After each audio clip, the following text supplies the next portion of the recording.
Thank you. Thank you, Michelle. What a fantastic candidate she is proving to be, running an incredible campaign here with all of your help. So thank you for that. And what an amazing member of Parliament you will be, I hope, by the time the poll shows. And thank you for that warm reception, that warm welcome here this morning. I'm really pleased that with 2 days to go, we're running such a positive campaign. We're campaigning with a positive case to take to the electorate, all about change. And what a contrast to the increasingly desperate negative campaign that the Tories are running. They've literally got nothing to say to the electorate as we go into Thursday. We've got plenty to say, because this campaign is about change. It's about turning the page and rebuilding our country. And whether you're a family that's been struggling with the cost of living crisis for months, if not years, with bills bearing down on you, whether you're a business that's been struggling locally and across the country with the damage that's been done to the economy, or whether you've served your country in uniform or in your community, this campaign is for you. The change that we're campaigning for is for you. We've got one job this summer, and that's to make it a summer of change and to have a Labour government returned on Thursday, the 4th of July.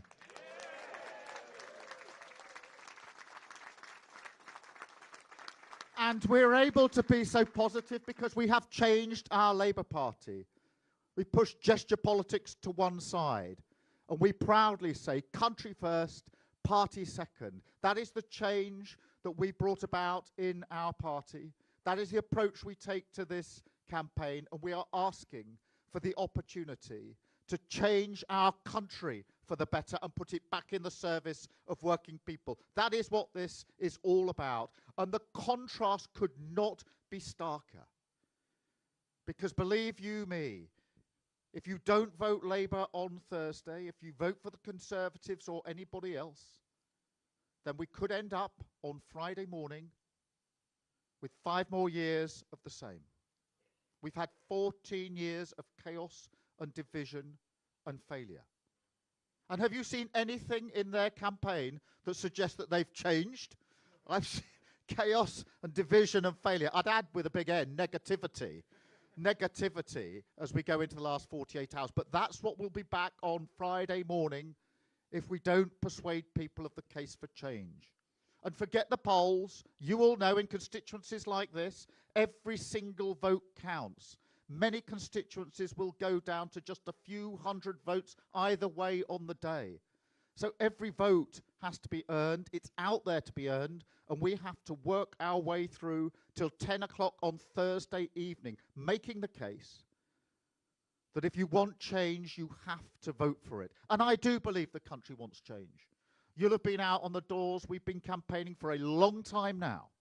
I'm yet to meet a single person that said to me, look here, everything's great. Please don't change anything. It's fine as it is. Nobody is saying that. People want change, but change will only happen if you vote for it. So we campaign through all the way to 10 o'clock on Thursday in constituencies like this across the country, with ambition for our country, with a plan on day one. We'll roll up our sleeves and get on with the urgent work that's needed, setting up those 40,000 extra appointments in the NHS to get our waiting list down, recruiting the 13,000 police officers that we need in our neighbourhoods, making sure we've got the teachers in our schools so that every single child, whatever their background, whatever their circumstances, gets the chance that they need to go as far as their talents will take them, as we rebuild our country, with the NHS not just back on its feet, but fit for the future. With GB Energy, a new publicly owned energy company, keeping your bills down for good with energy security and the next generation of jobs. And making sure that across Britain people are better off. Living standards are going up. People feel better off because their public services are working. The NHS is working as they would expect, as they're entitled to. That is the choice at this election. The choice between continuing as we are, chaos, division, failure, that'll all be the same. It'll be worse because they'll feel emboldened. or turning the page with a smile, with a spring in our steps, which is how we've campaigned, and rebuilding our country, starting from day one. That's a change worth having, but if you want change, you've got to vote for it. Thank you very much.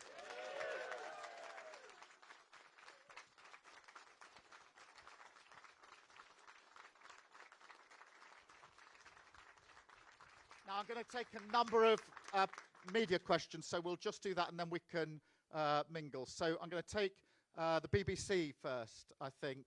Yes. Hi there, Jess Parker, BBC News. Sir Keir Starmer, imagine that you are Prime Minister on Friday. You walk through the door of Downing Street.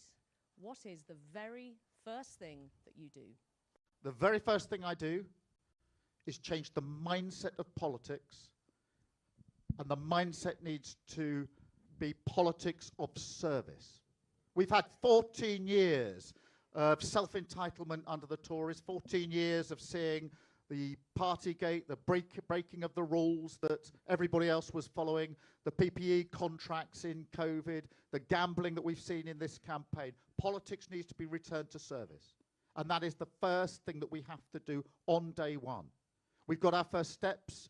We will start our work on the waiting lists, on the police we need, on the teachers we need, on the border security we desperately need, but returning politics to service where we can, as we've campaigned, say it is always, always country first, party second. Thank you very much. I will now go to Sky. I'm sorry, Carl, I couldn't do it either way around. The cost of living crisis is eased because Europe is still reliant on Russian gas imports. UK companies are still facilitating the trade through insurance and ownership. Would you toughen sanctions to clamp down on British companies that facilitate this trade? Well, we do need to have a clear framework in place when it comes to trade. But what I would say, you started with energy. One of the reasons that we've paid such high prices in energy is because we're over-reliant on the international market. And that is precisely why we want to start the work on day one, setting up Great British Energy, a homegrown renewable energy company, because that will give us lower bills for good because we control it. It will give us independence and security because whatever happens in Ukraine and Russia will not impact in the way that it has done, and it carries with it the next generation of jobs. And that's one of the examples that we put forward when we say we're going to rebuild this country and make sure that people feel better off, living standards going up, costs going down. Thank you so much. I'll come to ITV, Carl. I'm sorry if I mucked the order up there, but apologies. Perfectly all right. Are you concerned about reports that people have not been getting their postal votes in time to take part in this week's election? And also, I wonder if I could have your response to Conservative claims that spending time with your family on a Friday evening would make you a part-time Prime Minister. Well, look, on the serious part of your question, which was the first part, I am concerned about the postal ballots because it is really important in this election that every single person has the ability to vote, and I hope vote for change. And so I think it's on all of us, on a sort of non-party political basis, to say we must do everything we collectively can to ensure that those ballot papers get to people and they can fill them in and have the vote to which they are entitled so that the country can move forward with the change that I hope will be delivered at this election. On the second part, look, this is just increasingly desperate stuff.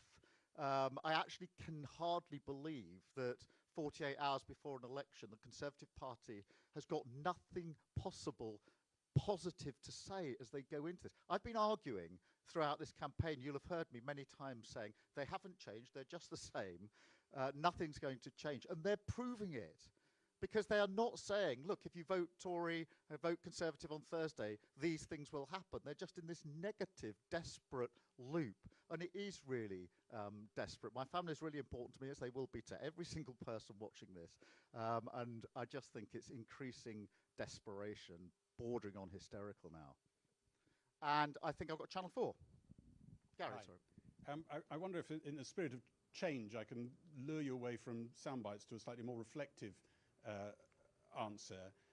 Some people are saying, as they watch events around Europe and in America, maybe Brexit was Britain's populist right moment, and we're through that, out the other end. And if you're elected, that might be proof of that. Is that right, or is there still a populist far-right threat here? Could a big Labour majority be a false dawn? What do you think? Well, I think this is a really serious issue in terms of the tides and currents of politics, both in this country and across Europe. And, you know, I believe that there are, you know, many challenges in this country, across Europe and across the world, which are more volatile now than they've been for a number of years. And within that has been a loss of confidence in politics itself as the answer to those challenges, a sort of disaffection.